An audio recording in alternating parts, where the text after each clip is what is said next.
Hey gamers, does this combat look like a good time to you?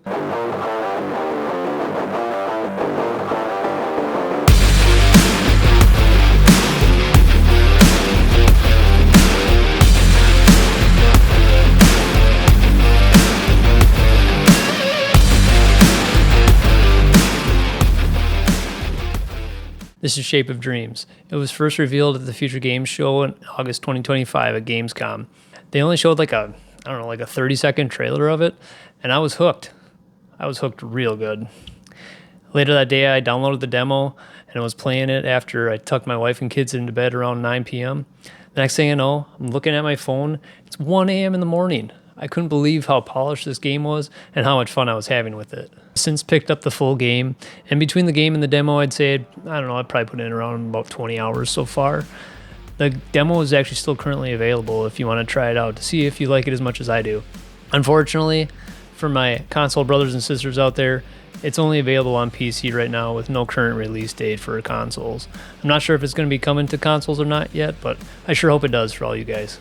The game's currently on sale for just $20 until September 24th.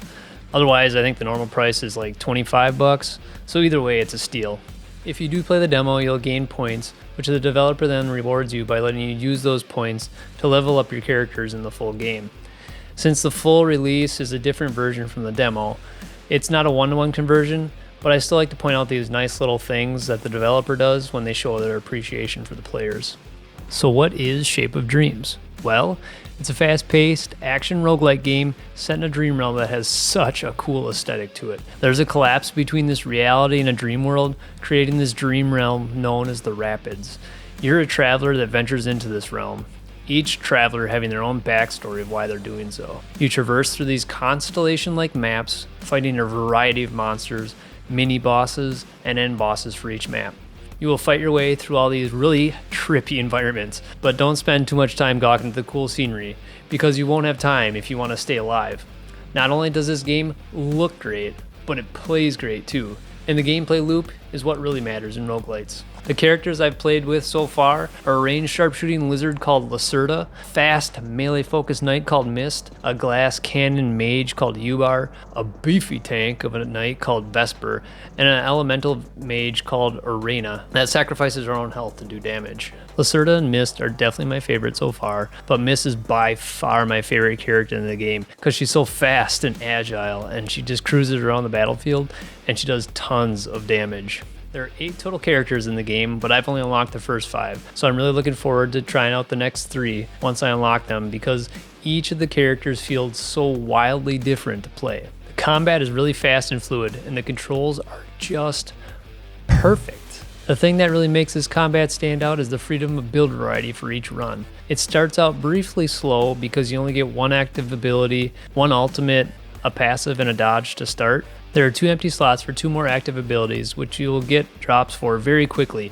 And once that happens, you're up and running and off to the races. The active abilities are known as memories in this game. You can swap out literally any of these 4 memories for other memories to really mix it up if you want. Then each of these memories you can equip 3 passives, known as essences, to make each memory even more unique. With the memories and essences equipped, it doesn't take long to start feeling that power trip. That power trip soon changes into a power fantasy, and the next thing you know, you're zipping around the map, destroying everything. There are 4 different difficulty settings, and a ton of replayability with all the different characters, abilities, and character skill trees. I found myself struggling to turn the game off. I was like, just one more run, which then turns into 10, and I'm up all night and struggling to wake up the next morning.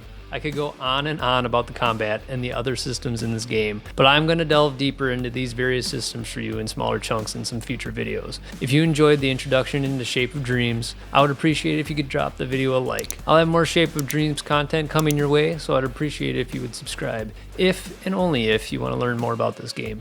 This game is definitely a sleeper hit in 2025 and should be mentioned with other games like Tainted Grail, Fall of Avalon, and Blue Prince. I put Clear Obscure Expedition 33 on that list, but I feel like it got a lot of hype before release, so it's not a true sleeper hit like these are. If you're not looking for sleeper hits, and maybe you're thinking more Game of the Year material, why don't you think about checking out my other video, Game of the Year 2025. Will these games take the crown? Thanks for watching, and until next time, keep on gaming.